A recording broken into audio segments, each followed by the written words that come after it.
Two blocks are in contact on a frictionless table.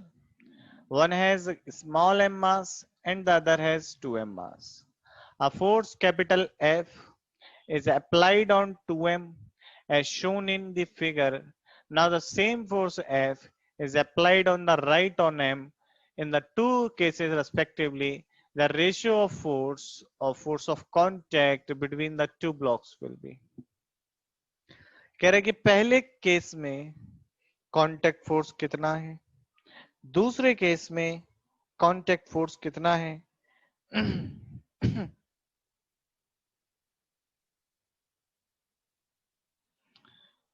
तो आपके जो दोनों कांटेक्ट फोर्स का है इसका हमें रेशियो देखना है बच्चों. किस तरीके से देखेंगे? पहले केस में मैं मान लेता हूं नॉर्मल रिएक्शन N1 है, दूसरे केस में मैं मान लेता हूं नॉर्मल रिएक्शन N2 है. अगर सिस्टम का हम एक्सेलरेशन निकालें तो फर्स्ट सिस्टम का टोटल फोर्स और total mass in motion 3m, दूसरे सिस्टम का भी अगर हम एक्सेलरेशन निकालें तो ये हो गया F डिवाइडेड बाई 3m.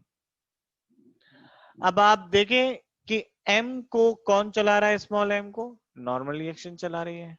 तो normal reaction is equal to mass into acceleration. Mass F by 3m acceleration, m से m कैंसिल हो गया. इस केस में फर्स्ट केस में जो नॉर्मल रिएक्शन आती है F बाई 3 आ जाती है. सेकेंड केस में देखें तो आपका जो नॉर्मल रिएक्शन N2 है वो 2m into acceleration, 2m acceleration F by 3m and that is 2 by 3f हो जाता है. और यहां से आप बता सकते हैं कि N2 is greater than N1. और अगर आप देखें तो N2 और N1 का रेशियो ये पूछ रहा है कि in two cases the ratio of force of contact between two. तो N1 और N2 का रेशियो देखें तो क्या आता है?